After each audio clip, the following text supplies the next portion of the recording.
এ পর্যায়ে গরুর হাটের খবর জানাতে গাজীপুর থেকে সরাসরি যুক্ত হবেন সহকর্মী আবির খান আবির।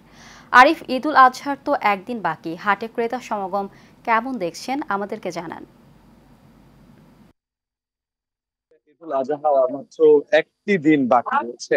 অন্তত শেষ মুহূর্তে যার যার পছন্দের গরু কেনার জন্য কিন্তু হচ্ছে আপনার আহ পশুর যে হাটগুলো রয়েছে সেই হাটে আপনার ক্রেতারা কিন্তু ভিড় করছেন। আমরা এখন রয়েছে গাজীপুরে একটি বড় একটি পশুর হাট, সেটি হচ্ছে মাওনা বাজার পশুর হাট। আপনি দেখতে পাচ্ছেন যে আমরা যে জায়গাটিতে রয়েছে এটি হচ্ছে আপনার হচ্ছে মহিষের হাট।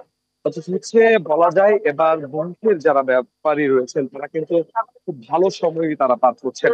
অথচ হচ্ছে গরুর দাম কিন্তু হচ্ছে অনেক কম এবার, যার কারণে কিন্তু হচ্ছে মহিষের দাম কিন্তু দেখা গেছে তুলনামূলক অনেক বেশি মহিষের দাম।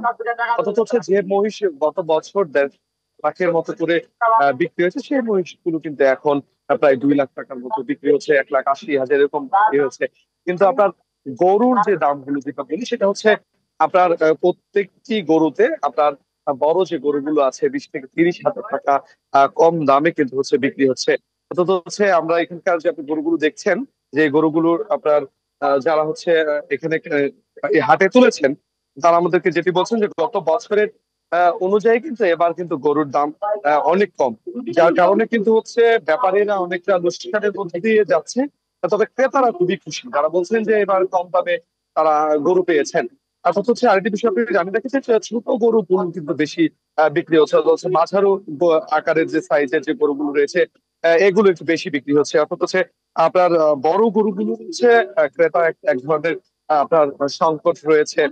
আপনাকে যদি বলি, অর্থাৎ হচ্ছে আরেকটা বিষয় যদি আপনাকে বলি যে হচ্ছে এবারে পশুর হাটের নিরাপত্তা নিশ্চিত করার জন্য কিন্তু গাজীপুর জেলা পুলিশ সুপার যিনি রয়েছেন চৌধুরী সাদেক মোহাম্মদ জাবেদ, তিনি আমাদেরকে যেটা বলছেন যে অর্থাৎ হচ্ছে সাদা পোশাকে এবং তিনি হচ্ছে পাশাপাশি আপনার ডিউটিরত রুটিন ডিউটি অনুযায়ী কিন্তু হচ্ছে পশুর গরুগুলো হচ্ছে আপনার নিরাপত্তার বিক্রি যেন হয় সেটি তারা নিশ্চিত করছেন।